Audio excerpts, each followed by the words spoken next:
In this short activity, named that design, I will present you with 7 different study designs, and I want you to think about whether it's an experiment, a quasi-experiment, or a correlational approach. Example 1.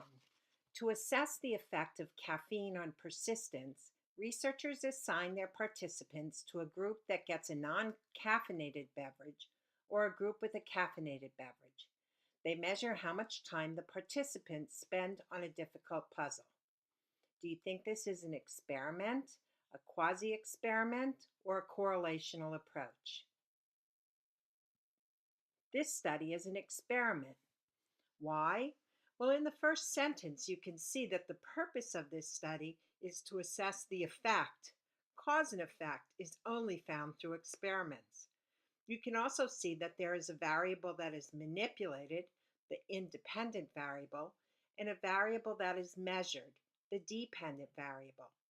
The independent variable is caffeine, present or absent, and the dependent variable is persistence, operationalized as time spent on a difficult puzzle. Example 2.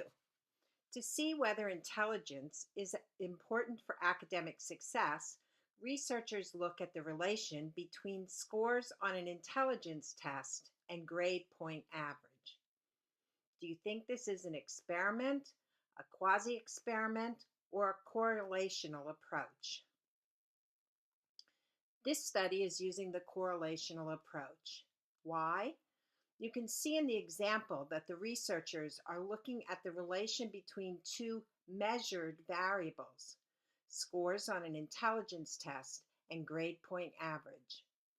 Unlike the first example, experiment, there is no manipulated variable. Example 3. Believing men tend to be more adventurous than women, a researcher asks 100 men and 100 women to rate themselves on adventurousness. Do you think this is an experiment, a quasi-experiment, or a correlational approach? This study is a quasi-experiment. Why?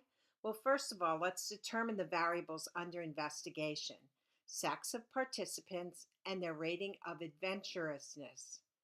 Adventurousness is the measured variable, but the sex of the participants, the manipulated variable, cannot be assigned.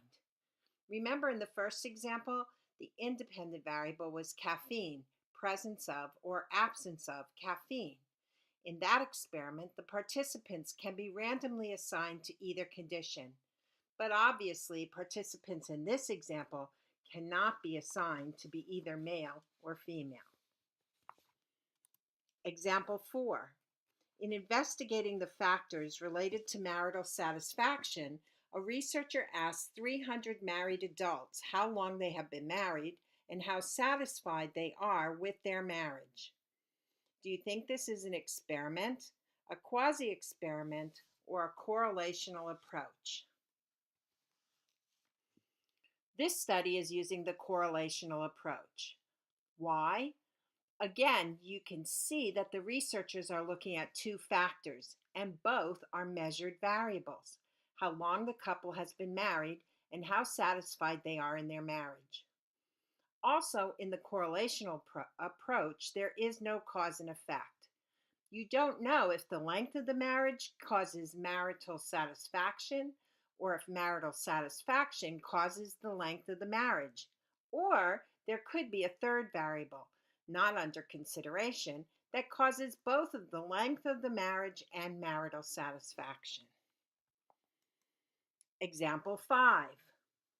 In exploring the certainty with which people hold their beliefs, a researcher proposes that those with more information about the topic will be more certain about their belief about that topic. Half of the participants are given 20 facts about a topic and are asked about their belief about that topic. The other half of the participants are given 5 facts about a topic and are asked about the strength of their belief about that topic. Do you think this is an experiment, a quasi-experiment, or a correlational approach?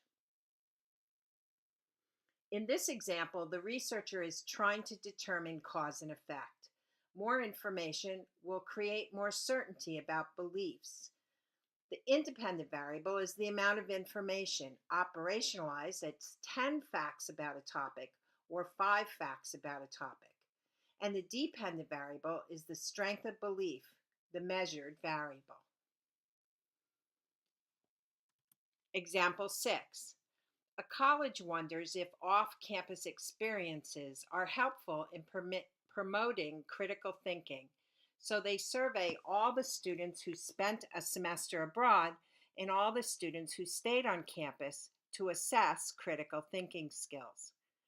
Do you think this is an experiment, a quasi-experiment, or a correlational approach? This study is a quasi-experiment. Why? Again, the variables under study are critical thinking, the measured variable, and semester abroad or semester on campus, the manipulated variable. But realistically, you can see that in this example, it would be impossible to randomly assign student participants to study abroad or to stay on campus. Example 7. To investigate whether individuals will be more interested in being with other people when they are in a stressful situation, a researcher told half of their participants that they would be giving an impromptu speech, a stressful situation, and the other half that they would be writing a short essay on a well-known topic, a non-stressful situation, and ask all the participants to what extent they would like to be with others while they waited for the researcher to be ready for them to give their speech or write their essay. Do you think this is an experiment, a quasi-experiment, or correlational approach? This study is an experiment. Why? In this study, you can see the components of an experiment. Participants are assigned to 2 different conditions represented by the independent variable.